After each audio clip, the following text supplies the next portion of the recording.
और बढ़ रहे हैं आगे। एसआई भर्ती मामले में हाईकोर्ट में सुनवाई से संबंधित बड़ा अपडेट आ रहा है। मंगलवार को मनीष चौधरी की याचिका पर सुनवाई होगी। जस्टिस समीर जैन की एकल पीठ मामले की सुनवाई करेगी। याचिकाकर्ता ने भर्ती रद्द करने की मांग की है। याचिकाकर्ताओं की तरफ से एडवोकेट ओपी सोलंकी पैरवी करेंगे। एसआई भर्ती मामले में बड़ा अपडेट आया है।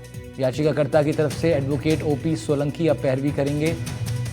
एसआई भर्ती मामले में मंगलवार को हाईकोर्ट में सुनवाई होगी। मनीष चौधरी की याचिका पर अब सुनवाई होनी है। जस्टिस समीर जैन की एकल पीठ मामले की सुनवाई कर रही है और याचिकाकर्ता ने भर्ती रद्द करने की मांग की है। ओपी सोलंकी याचिकाकर्ता की तरफ से प्रोसीडिंग्स में पार्ट लेंगे। सोमू आनंद हमारे सहयोगी जुड़ रहे हैं हमारे साथ इस खबर पर ज़्यादा जानकारी के साथ। जी सोमू, कल सुनवाई होगी, क्या कुछ हो सकता है, क्या अपडेट है?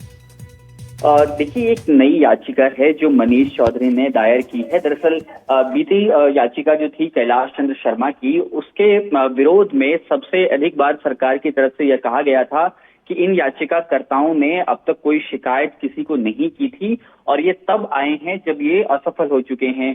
लेकिन ये जो नई याचिका है, इसमें याचिकाकर्ता ने ये बताया है कि उन्होंने पहले ही एसओजी को, मुख्यमंत्री को, डीजीपी को और आरपीएससी को शिकायत की थी और यही इस याचिका का आधार है। इसलिए इस याचिका को कैलाश चंद्र शर्मा की याचिका का एक बैकअप भी माना जा रहा है। कल इस मामले में जस्टिस समीर जैन की एकलपीठ मामले की सुनवाई करेगी।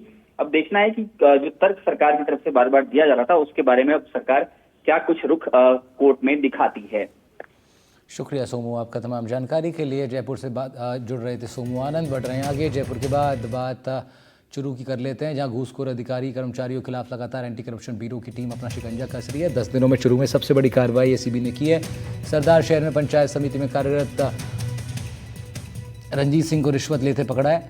एसीबी ने सीआई महेंद्र चावला ने बताया, एसीबी के सीआई ने, कि खेजड़ा गांव के परिवादी बंसीलाल गंडास की पत्नी के नाम से प्रधानमंत्री आवास योजना के तहत मकान स्वीकृत हुआ था। जियो टैगिंग करने के नाम पर उसे ग्राम पंचायत के एलडीसी ने 4000 रुपये की रिश्वत मांगी। एंटी करप्शन ब्यूरो की टीम ने मामले को वेरीफाई किया। टीम में गठित कर पीड़ित से पैसे दिलवाए और फिर रंगे हाथों पकड़ के ये कार्रवाई की है। है बंसीलाल, इसने अपनी पत्नी के नाम से प्रधानमंत्री आवास योजना में जियो टैग करवाई थी और ये कनिष्ठ लिपिक रणजीत सिंह ने उससे 4000 रुपये की रिश्वत की मांग की, जिसका सत्यापन करवाया गया। सत्यापन के दौरान 2000 रुपये इसने ले लिए और आज 2000 रुपये लेते हुए रंगे हाथों गिरफ्तार किया गया। कोटा में ट्रैफिक जाम में फंसने से 3 साल के बच्चे की मौत हो गई। बच्चा बीमार था, परिजन उसे अस्पताल ले जाना चाह रहे थे। दरअसल नेशनल हाईवे 52 पर रामगंज मंडी कोटा मार्ग के दरा नाला के सिंगल लेन पर जाम लगा था। जाम में फंसने की वजह से माता पिता रास्ता देने के लिए पुलिस से भी गुहार लगाते रहे, लेकिन पुलिस भी जाम खुलवा ना पाई और बच्चे को सबसे पहले बीमारी का इलाज कराने के लिए सरकारी अस्पताल लेकर गए थे, जहाँ से उसे कोटा रेफर कर दिया गया। बच्चे को तेज़ बुखार था। इलाज ना मिल पाने के कारण बच्चे ने दम तोड़ दिया।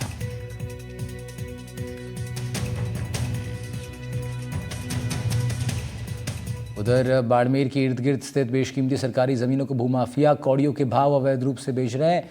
जिम्मेदार अधिकारी सोए हुए हैं, अतिक्रमण हटाने के बजाय वहाँ से बचते नजर आ रहे हैं, जिसके चलते भूमाफियाओं के हौसले बुलंद हैं। आलम यह है कि अब तो पेड़, नदी, नाला, वन विभाग, स्कूल और जलाशयों के साथ सरकारी कार्यालयों के आरक्षित जिला कलेक्टर के नाम दर्ज गैर मुमकिन किस्म की ज़मीन सुरक्षित नहीं है। ऐसे में ज़मीनों पर भूमाफियाओं ने कॉलोनी काटकर कौड़ियों के दाम प्लॉट बेच दिए हैं और लोगों को बसाया भी जा रहा है उसमें। निश्चित रूप से अतिक्रमण वाली यदि जो भी शिकायतें दर्ज हुई होगी तो उन शिकायतों के विरुद्ध में सख्त कार्रवाई करेंगे। लेकिन यदि सरकारी भूमि पर यदि कोई अतिक्रमण किया तो निश्चित रूप से उसे हटाएंगे और गलत जगह जिनकी आवश्यकता नहीं है, ऐसे भूमाफियाओं ने अतिक्रमण किया तो उसके लिए सख्त कार्रवाई करेंगे।